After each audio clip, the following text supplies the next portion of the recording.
Halo semuanya, kembali lagi di channel Raja Galva. Nah, nasabah pinjol tahun 2024 harus menghadapi ini. Apa itu? Kualifikasi dari debt collectornya pinjol. Ya, bisa kita lihat di sini, ini ada 360 kredi yang membuka lowongan kerja walk-in interview sebagai debt collection. Debt collection itu adalah penagihan yang dilakukan di kantor. Ya, desk itu meja. Ya, kalau field itu di lapangan. Oke ya. Nah, kenapa sebuah perusahaan pinjol merekrut DC-DC tersebut? Ya karena DC itu adalah profesi yang tidak abadi, yang tidak diinginkan oleh siapapun. Itu faktanya. Ya, Anda kalau berhadapan dengan DC itu so iya, membela perusahaannya, itu tuh wujud dari penekanan perusahaannya tersebut. Ya, orang ini, anak ini ya baru lulus SMA sudah ditekan, sudah kerja di perusahaan pinjol karena diberi gaji. Gajinya nggak tahu UMR enggak tuh. Ya kan? Jadi santai aja kalau misalkan Anda ditagih oleh DC karena DC yang nagih Anda itu tidak akan selamanya ada di situ. Ya, profesi DC adalah profesi yang tidak disukai bahkan oleh DC-nya sekalipun. Ya, itu faktanya. Oke. Nah, sekarang kita lihat job deskripsinya di sini. Ya, di sini job deskripsinya menghubungi dan melakukan penagihan terhadap data pelanggan yang diberikan. Nah, DC ini diberikan data oleh perusahaan pinjolnya untuk ditagih. Ya, kalau Anda ini membalas DC tersebut, maka data Anda adalah data yang sangat empuk sekali untuk menjadi sasaran amukan para DC tersebut. Ya, karena Anda membalas. Yang ngebales itu yang diprioritaskan. Kalau yang nggak ngebales, ya sudah ditagih ini, sudah diancam itu, tapi tetap nggak dibalas, bahkan nomornya tidak aktif. Apakah akan jadi prioritas? Tentunya tidak. Ya, maka nasabah yang aktiflah yang menjadi prioritas para DC-DC tersebut. Oke, kesimpulannya jadilah nasabah yang tidak bisa ditagih oleh DC-DC pinjol tersebut. Maka data Anda tidak lagi menjadi prioritas. Seperti itu ya. Oke, nah yang kedua, melakukan penagihan sesuai dengan prosedur yang ada. Yang artinya apa? Mereka ini dibekali template-template dari perusahaannya. Anak SMA baru lulus, nggak ngerti jadi DC, tinggal ngirim-ngirim template-template di WA tersebut. Gitu. Sama niruin tuh yang di sebelah kamu tuh. Ya, dia lagi marahin customer, dia lagi marahin nasabahnya. Kamu tiru seperti itu. Ya, hari ini kamu harus dapat segini, harus dapat tagihan. Itu di divisi penagihan itu seperti itu. Ya, oke. Selanjutnya melakukan pengecekan data pelanggan sebelum menghubungi.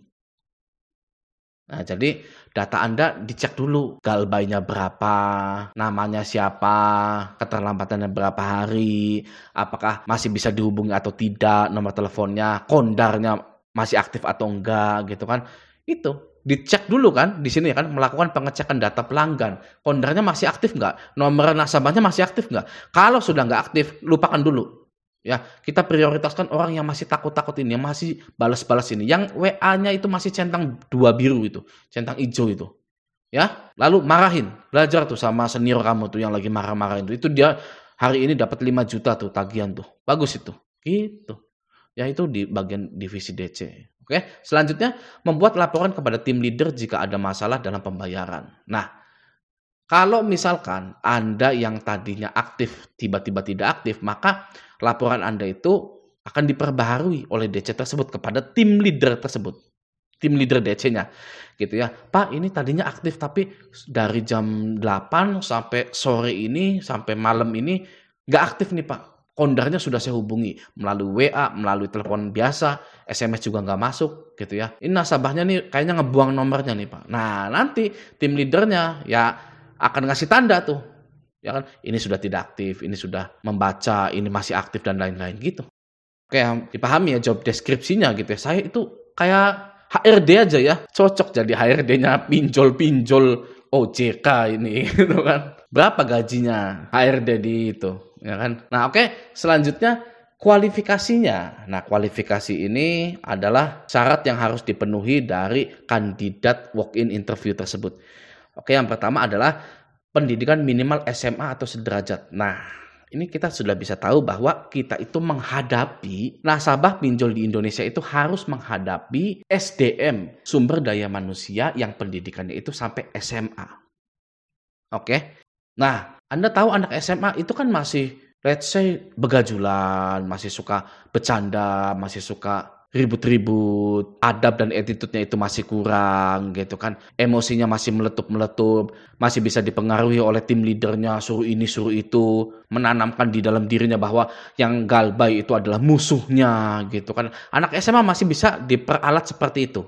Yang artinya apa? Yang artinya kita jangan pernah meladeni DC-DC tersebut. Karena DC-DC tersebut ya, dia itu bisa saja melakukan hal-hal yang melanggar hukum. Seperti penyebaran data, seperti memanggil ambulan lah, memanggil Gojek lah ke rumah Anda, gitu kan. Kenapa? Karena masih bisa dipengaruhi oleh tim leader tersebut. Ya. Nanti ketika terjadi masalah yang ditangkap ya anak SMA itu, ya tim leadernya, manajernya kabur, ya kan? Itu sudah terjadi di DC-DC pinjol ilegal. Oke. Nah, kita berhati-hati juga nih, walaupun ini DC pinjol yang legal, tapi tetap saja kita itu menghadapi SDM yang pendidikannya itu sampai SMA saja. Berarti kita tidak harus meladeni DC-DC tersebut. Karena kalau kita menang, karena kita pintar, karena kita lebih teredukasi, gitu ya, DC ini marah nantinya. Ya, ketika marah, yaitu melakukan hal-hal yang melanggar hukum. Anda diam itu ya, bukan hanya menyelamatkan diri Anda saja, tapi menyelamatkan para DC-DC polos tersebut dari jeratan hukum. Oke? Nah, selanjutnya, memiliki pengalaman minimal 1 tahun sebagai desk collection di perusahaan P2P Fintech. Kenapa harus memiliki pengalaman? Karena targetnya gila-gilaan. Jangan kaget kamu ketika nanti saya targetin miliaran-miliaran sebulannya.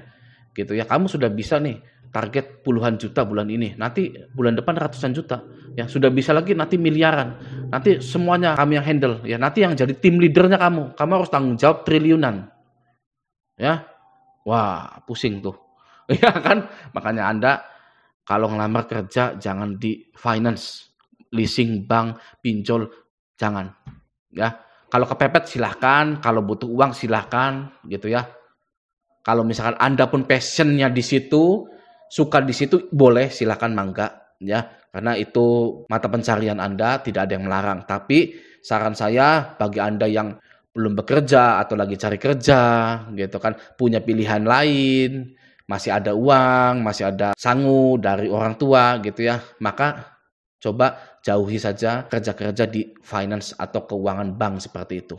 Ya, kalau untuk pengalaman silakan coba. Oke, seperti itulah ya pokoknya intinya. Nah, lalu berorientasi pada target. Gitu. Wah, ya itu tadi targetnya gila-gilaan. Ya, kamu bisa nagih jutaan, naik jadi puluhan juta, sudah bisa puluhan juta, naik jadi ratusan juta, sudah bisa ratusan juta, naik jadi triliunan. Nanti jadi tim leader, jadi supervisor, jadi manager. Seperti itu. Ya, emang enak jadi SPV finance, jadi SPV leasing, jadi manager leasing di bagian penagihan. Waduh, pusing. Percaya saya. Oke, nah selanjutnya memiliki sertifikat penagihan AFPI lebih diutamakan. Nah, jadi walaupun Anda itu ditagih oleh DCWA, maka Anda wajib minta sertifikat penagihan AFPI-nya. Itu sebagai tanda bukti bahwa DC ini adalah DC yang legal. Ya. Nah, tapi daripada repot-repot minta sertifikat AFPI, masih mending tidak usah diladeni. Ya, itu yang paling benar. Oke? Nah, sekarang kita sudah tahu bagaimana sih DC itu bekerja, ya. Dan kita pun sudah mengetahui bagaimana sih caranya menghadapi DC. Ya kan? Anda tahu cara menghadapi DC? Jangan dihadapi, ya. Cara menghadapi DC pinjol bagaimana? Adalah dengan cara jangan menghadapinya. Ya, kita sudah bahas tadi ya, minimal pendidikannya SMA, sederajat, sering ditekan-tekan oleh perusahaannya, kemungkinan akan melakukan tindakan pidana itu sangat besar sekali gitu ya. Banyak macam-macamnya. Oke? Nah, jadi bagi Anda yang sudah galbay, stay galbay dan jangan lupa lanjutkan kehidupan Anda, cari uang yang banyak, bahagiakanlah keluarga Anda. Oke? Nah, semoga video ini bermanfaat. Sampai jumpa di video selanjutnya.